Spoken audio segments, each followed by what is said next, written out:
Cecilia is not the youngest in our family. She's the 5th of 6. She was Daddy's little girl on the farm. Loved to be outside. Probably her best friends in the world, just right here in our home were her siblings.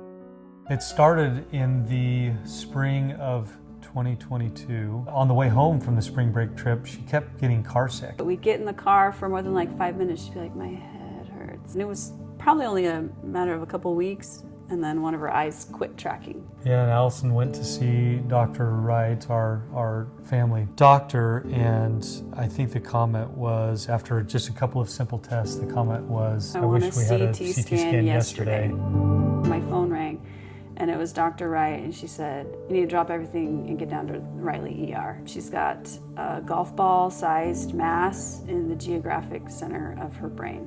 They realized pretty quickly that that mass was blocking the flow of cerebral spinal fluid, and she was having hydrocephalus. And so they went in and did an emergency surgery to relieve the pressure, put in a shunt. And it was during that time that we were with one of our early doctors, Dr. Balsara, that he sat with Allison and I in a consulting room and said words to us that are so true. He just said something to the effect of, your lives are never going to be the same. This will change everything. For kids with this type of tumor in the geographic center of her brain, the probability of success was very, very low. And the amount of research that existed, there's just very little. We made a decision to start down the path of chemotherapy first. Within June a couple 14th, of weeks, so she'd the tumor gone through, hemorrhaged. and she had hydrocephalus again, but really, really, really bad. They pretty much just said, you've probably got about 24 hours. So we took her home on hospice the first time, thinking that she probably only had a couple days to live. She recovered. There's a certain point where we make a phone call and we're like, this is miraculous. Do you think that we should try chemo again? So we take her in for the MRI. And the tumor had shrunk. There were still lesions down her spine that were there. Yeah, we were still in a really tough spot. December 1st, we were back in for the 3rd round, and that round was awful. So we made the decision to do a major resection on January 11th. Then follow-up was going to be radiation. We gathered and said a prayer, just prayed that things would go well. We didn't know if she would survive the surgery.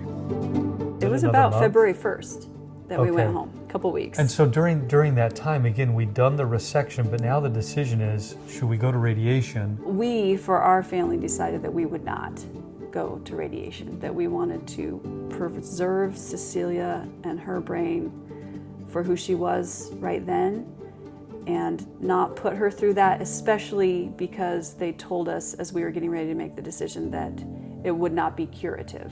I had been reading about end-of-life care for brain tumor patients. I'm a reader, I'm an internalizer, and so I want to know as much as I could know. And I was reading some articles that were based out of Great Britain. At least one of them said at the end, if you know that you're going to lose this battle and you feel like maybe there's some time, then maybe consider donating your child's brain for research.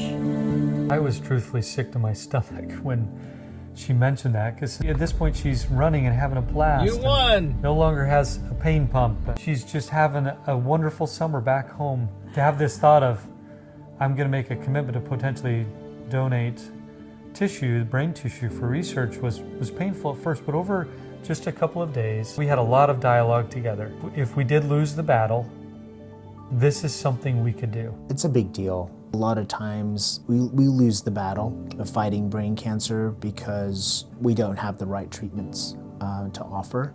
The biggest problem is that we often don't know why. We don't know why that tumor progressed because we are not able to study that end game, right? We're not able to study what happened to those cells. Having the opportunity to do a deep dive into that tumor and ask the question, why did we fail, is not always possible unless you have access to that tissue. And that's what the Crockett family provided. They provided the opportunity for us to at least ask the question. Allison was like, Ben, I really want to do something to support now that we've preserved her brain tissue. So between the Venmo account, some money we had from her life insurance, and then money that we saved, we were able to set up the Pediatric Neuro-Oncology Research Fund. Even as we're thinking about brain donation, some of the things I think about are Families asking the question why. It seems meaningless that a child would be diagnosed with disseminated brain cancer without a standard of care.